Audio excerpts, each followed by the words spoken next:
They tell you a sniper is the eye of the Red Army, a ghost who never misses, a hero who turns the tide. But have they ever asked what happens after the shot?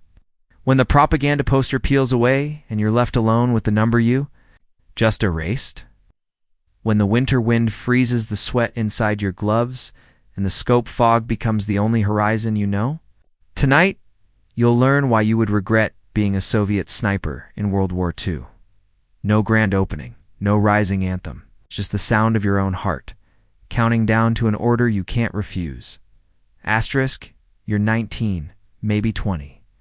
Your birth certificate burned in a village that no longer exists. They hand you a Mosinagant 91/30ths, a Puscope, and 3 commandments. Hit the target, never surrender. Die only after you're empty. The rifle weighs 4 kilograms, but the silence between shots weighs more. How many kilograms is guilt? Catherine. Meridel, in Evans' War, recalls Red Army recruits too numb to cry when frostbitten toes snapped off in their boots. You wonder if toes are lighter than memories. Asterisk, your training ground is a cratered side street in Leningrad. Brick dust drifts like morning mist, hiding movement and hope in equal measure. Instructor cheeks red with vodka and rage draws targets on a broken wall. Eye socket.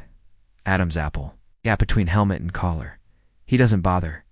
With names, in 12 days, half your class will be fertilizer beneath the Neva's ice. Lesson 1. Accuracy means you live long enough to regret it.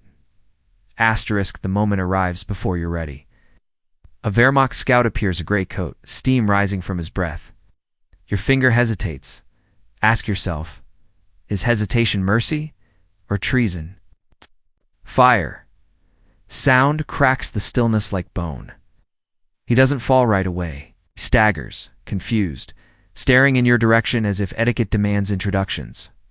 When he drops, the political officer records 1 fascist eliminated. Why doesn't the form include his age? His mother's name, 'cause myths grow faster than graves. Asterisk, weeks pass. Snow turns to slush. Slush back to snow. You scratch tally. Marks on the stock and tell there's no room. Official communiques inflate the figure. Frontline rumor mill inflates it further. Historian Antony Beaver writes that some Soviet snipers' scores tripled once photojournalists arrived. Question: when does a kill count become a body count, become a body of lies? Your trigger finger cracks. The skin never heals. Neither does the question. Asterisk, one morning, a man from the propaganda bureau pulls you from the rubble. He smells of ink, not cordite. His authority is absolute. Asterisk, comrade, smile. The motherland needs heroes. Asterisk, he poses you beside a blasted tram car. Clicks the shutter. Changes the caption before the film is even developed.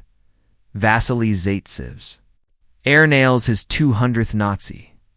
You haven't reached 50, but history, like winter, is always harsher in retelling. Asterisk, across the line, a German sniper stares through glass just as cracked as yours.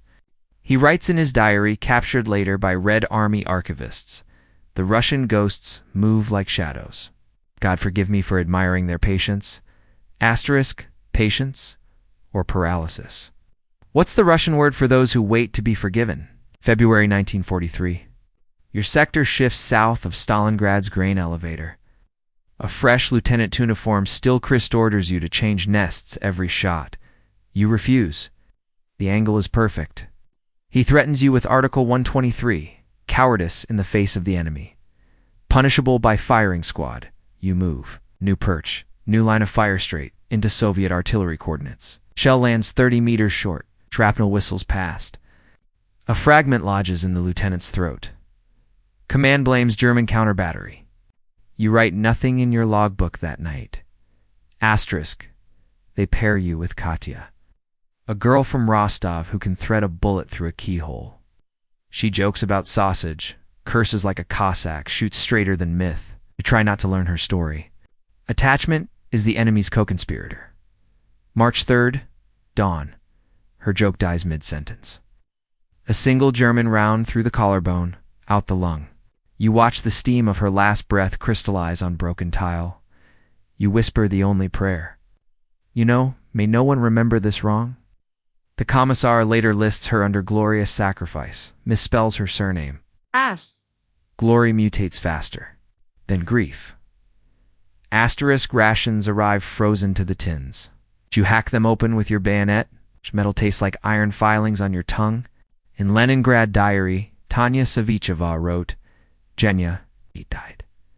The 28th of December, Grandma died the 25th of January, Lika died the 17th of March. Uncle Vasya died the 13th of April. Everyone died. Litanya is left. Asterisk why the regret grows because you become a rumor before you become a memory. The newspaper prints your face, but not your fear. Because every confirmed kill costs you another confirmation of humanity. The ledger is balanced in nightmares. Because survival means repeating the worst day of your life until it feels normal. Numbness is not victory. It's camouflage for trauma. Because the motherland doesn't send thank you notes, only new orders. Heroism is rationed. Regret is a loo-can-eat. Asterisk, May 1945, Berlin falls. You're 23 on paper, 50 in the mirror. A colonel presents a medal you can't pronounce and a travel pass home third-class rail, standing room only. On the platform, civilians cheer. You flinch every time a camera flash pops like distant flak. A child hands you a flower. The petals feel like torn skin between your fingers. What's the civilian word for confirmed kill? There isn't one. Asterisk 1950s Leningrad. You work as a tram mechanic. Every hydraulic hiss sounds like a Mauser bolt sliding forward. The local party paper reruns your wartime photo each victory day. Neighbors whisper hero when you pass. But no one asks why you never smile in the breadline. You write 22 on a scrap of ration card and burn it in the stove. Ash floats upward like winter snow. Still counting, still uncertain. Asterisk, they promised glory, vengeance, immortality.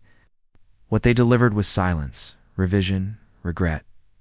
So tell me, if every trigger pool erased a piece of who you were, how many shots before nothing remained?